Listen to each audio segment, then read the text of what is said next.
ओम तव कथामृतम तप्त जीवनम कविभिरीरितम कल्मषापहम श्रवण मंगलम श्रीमदाततम भुवि गृह्णन्ति ये भूरिदा जनः।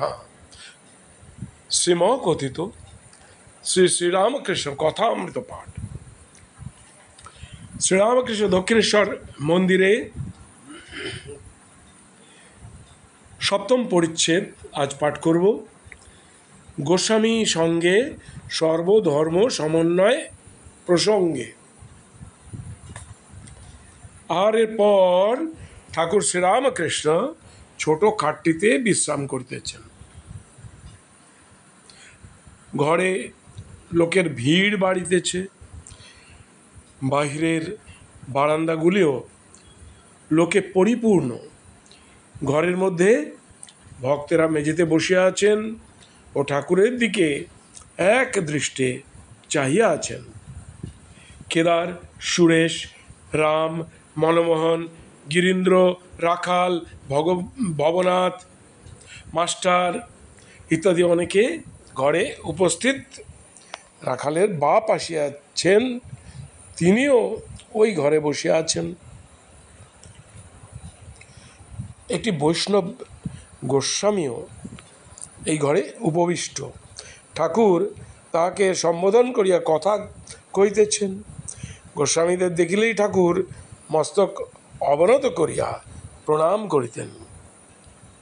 কখনো কখনো সম্মুখে সাষ্টাঙ্গ হইতেন। নামমাহাত্ম্য ও অনুরাগ অজামিল। শ্রীরামকৃষ্ণ: আচ্ছা, তুমি কি বলো, উপায় কি? গোস্বামী: আগে নামেতেই হবে, কলিতে নাম মাহাত্ম্য। শ্রীরামকৃষ্ণ: হ্যাঁ, নামের খুব মাহাত্ম্য আছে বটে, তবে অনুরাগ না থাকলে কি হয়? ঈশ্বরের জন্য প্রাণ ব্যাকুল হওয়া দরকার। শুধু নাম করে যাচ্ছি, কিন্তু কামিনী কাঞ্চনে মন রয়েছে, তাতে কি হয়? বিছে বা ডাকুর কামড় অমনি মন্ত্রে সারে না, ঘুঁটের ভাবড়া দিতে হয়।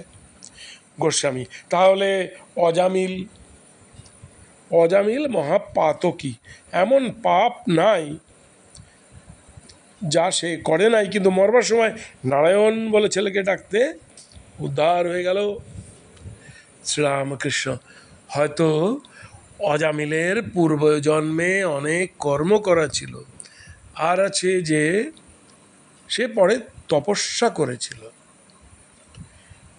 এরকমও বলা যায় যে তার যখন অন্তিম কাল, হাতিকে নাইয়ে দিলে কি হবে, আবার ধুলো কাদা মেখে তার তখন অন্তিম কাল, এরকম বলা হয়ে থাকে, তার অন্তিম কাল। আচ্ছা, হাতিকে নাইয়ে দিলে কি হবে, আবার ধুলো কাদা মেখে যেকে সেই। তবে হাতিশালায় ঢোকবার আগে যদি কেউ ধুল ঝেড়ে দেয় ও স্নান করিয়ে দেয়, তাহলে গা পরিষ্কার থাকে। নামেতে একবার শুদ্ধ হলো, কিন্তু তারপরেই হয়তো নানা পাপে লিপ্ত হলো। মনে বল নাই, প্রতিজ্ঞা করে না যে আর পাপ করব না। গঙ্গা স্নানে পাপ সেরে পাপ সব যায়। গঙ্গা স্নানে পাপ সব যায়। গেলে কি হবে? লোকে বলে থাকে পাপগুলো গাছের উপর থাকে। গঙ্গা নিয়ে যখন মানুষটা ফেরে, তখন ওই পুরনো পাপগুলো গাছ থেকে ঝাঁপ দিয়ে ওর ঘাড়ের উপর পড়ে। সকলের হাস্য। সেই পুরনো পাপগুলো আবার ঘাড়ে চড়েছে। স্নান করে দুপা না আস্তে আস্তে আবার ঘাড়ে চড়েছে। তাই নাম করো, সঙ্গে সঙ্গে প্রার্থনা করো, যাতে ঈশ্বরেতে অনুরাগ হয়। আর যেসব জিনিস দুদিনের জন্য, যেমন টাকা, মান, দেহের সুখ, তাদের উপর যাতে ভালোবাসা কমে যায়, প্রার্থনা করো। বৈষ্ণব ধর্ম ও সাম্প্রদায়িকতা, সর্বধর্ম সমন্বয়। শ্রীরামকৃষ্ণ গোস্বামীর প্রতি আন্তরিক হলে সব ধর্মের ভিতর দিয়াই ঈশ্বরকে পাওয়া যায়। বৈষ্ণবেরাও ঈশ্বরকে পাবে, শাক্তেরাও পাবে, বেদান্তবাদীরাও পাবে, ব্রহ্মজ্ঞানীরাও পাবে, আবার মুসলমান, খ্রিস্টান এরাও পাবে। আন্তরিক হলে সবাই পাবে।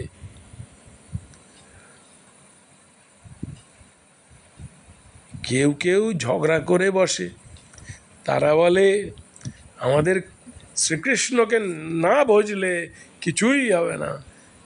কি, আমাদের মা কালীকে না বুঝলে কিছুই হবে না, আমাদের খ্রিস্টান ধর্মকে না নিলে কিছুই হবে না। এসব বুদ্ধির নাম মতুয়ার বুদ্ধি। অর্থাৎ আমার ধর্মই ঠিক আর সকলের ধর্ম মিথ্যা। এ বুদ্ধি খারাপ। ঈশ্বরের কাছে নানা পথ দিয়ে পৌঁছানো যায়। আবার কেউ কেউ বলে ঈশ্বর সাকার, তিনি নিরাকার নন, এই বলে আবার ঝগড়া। যে বৈষ্ণব সে বেদান্তবাদীর সঙ্গে ঝগড়া করে। যদি ঈশ্বর সাক্ষাৎ দর্শন হয় তাহলে ঠিক বলা যায় যে দর্শন করেছে সে ঠিক জানে ঈশ্বর সাকার, আবার নিরাকার, আবার আরও কত কি আছেন তা বলা যায় না। কতগুলো কানা, কানা মানে অন্ধ, কতগুলো কানা একটা হাতির কাছে এসে পড়েছিল। একজন লোক বলে দিলে এই জানোয়ারটির নাম হাতি। তখন কানাদের জিজ্ঞাসা করা হলো হাতিটা কীরকম। তারা হাতির গা স্পর্শ করতে লাগলো। একজন বললে হাতি একটা থামের মতো। সেই কানাটি কেবল হাতির পা স্পর্শ করেছিল। আরেকজন বললে হাতিটা একটা কুলোর মতো। সে কেবল একটা কানে হাত দিয়ে দেখেছিল। এইরকম যারা শুঁড়ে কি পেটে হাত দিয়ে দেখেছিল তারা নানা প্রকার বলতে লাগলো। তেমনি ঈশ্বর সম্বন্ধে যে যতটুকু দেখেছে সে মনে করেছে ঈশ্বর এমনি, আর কিছু নয়। আজ এই সপ্তম পরিচ্ছেদের এই পর্যন্তই পাঠ করলাম। আগামীকাল বাকি অংশটি পাঠ করব। ওম নিরঞ্জনং নিত্যম অনন্ত রূপম ভক্তানুকম্পা ধৃত বিগ্রহং বৈ ঈশাবতারং পরমেশমিড্ঢম তং রামকৃষ্ণং শিরসা নমামহ।